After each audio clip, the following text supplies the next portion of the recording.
Kementerian Riset dan Teknologi, Badan Riset dan Inovasi Nasional Kemenristek BRIN bekerja sama dengan Kementerian Sosial membuat program Desa Ketahanan Sosial. Konsepnya menerapkan hasil riset, teknologi dan inovasi untuk kemandirian ekonomi demi ketahanan dan kesejahteraan sosial masyarakat. Sebagai salah satu cara mengidentifikasi permasalahan yang dialami sebuah desa adalah dengan melakukan peninjauan langsung ke desa yang diproyeksikan untuk masuk program ini.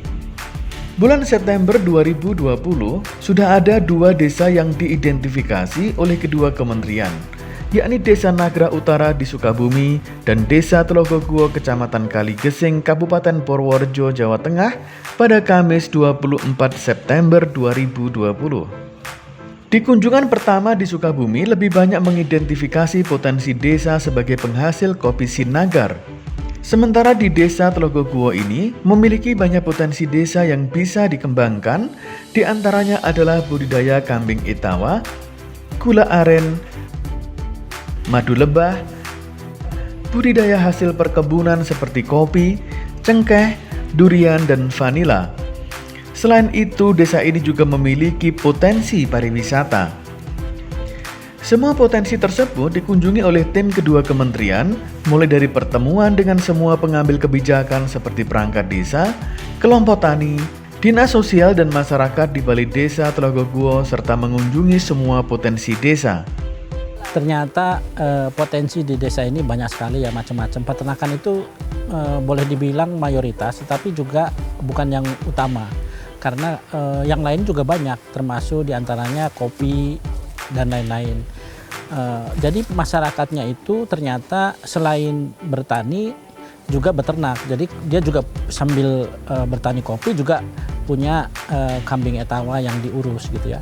Kemudian diambil susunya, kemudian juga dijual turunannya atau anakannya. Nah, masalahnya adalah petani-petani ini menua, sementara generasi mudanya kelihatannya kurang tertarik untuk mengurus kambing gitu ya. Penyelesaiannya adalah dengan membuat bahwa pertanian modern gitu ya, pertanian modern yang dikelola secara lebih profesional dan lebih mengandalkan kepada teknologi. Cuman apa teknologinya itu yang belum terlihat. Tetapi salah satu yang bisa diusulkan itu adalah membuat konsentrat makanan untuk kambing supaya jumlah susu yang dihasilkan itu lebih banyak. Nah, kalau susunya lebih banyak berarti kambingnya lebih sehat, harapannya nanti anakannya juga lebih banyak.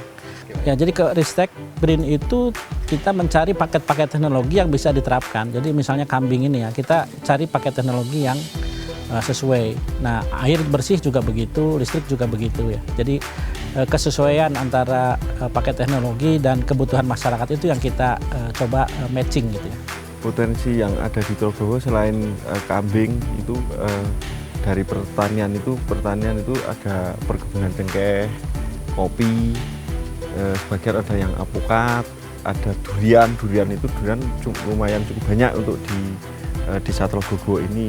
Kalau dari cengkeh itu dipetik terus dikeringkan dijual itu. Terus kalau kopi juga begitu semuanya. Dipetik, nanti kalau kopi harus melalui proses pengeringan itu Pak. Ya, setelah kering baru dijual. Kalau cengkeh itu begitu petik, besoknya bisa dijual. Kegiatan sekarang ini, kami ini dalam rangka untuk melakukan asesmen dalam rangka menuju desa berketahanan sosial. Dalam rangka menuju kepada desa berketahanan sosial itu, kami melakukan semacam identifikasi, mapping, ini loh potensi yang ada. Dari potensi yang ada, kemungkinan masalah yang ada seperti apa, mau dikembangkan kemana, untuk dalam rangka utamanya adalah menuju desa berketahanan sosial. Kemensos ini bersama-sama dengan Kementerian Ristek BRIN dalam rangka untuk melakukan sesuatu yang tentunya melalui sentuhan teknologi tepat guna untuk katakanlah setelah kondisi di sini teridentifikasi sedemikian rupa, kemudian nanti selanjutnya itu untuk melakukan sesuatu untuk masyarakat sini. Kalau itu bicara ternak, ya bagaimana mau dikembangkan sedemikian rupa. Sementara kalau dari sisi sosialnya, kawan-kawan kami melalui penyuluh sosial yang ada di sini itu akan melakukan sentuhan dalam rangka memperkuat kesejahteraan sosial itu. Kemenristek BRIN berharap potensi desa yang luar biasa ini dikelola secara profesional dan lebih modern dengan memanfaatkan hasil riset dan teknologi tepat guna. Dengan demikian, perekonomian meningkat dan masyarakat lebih sejahtera.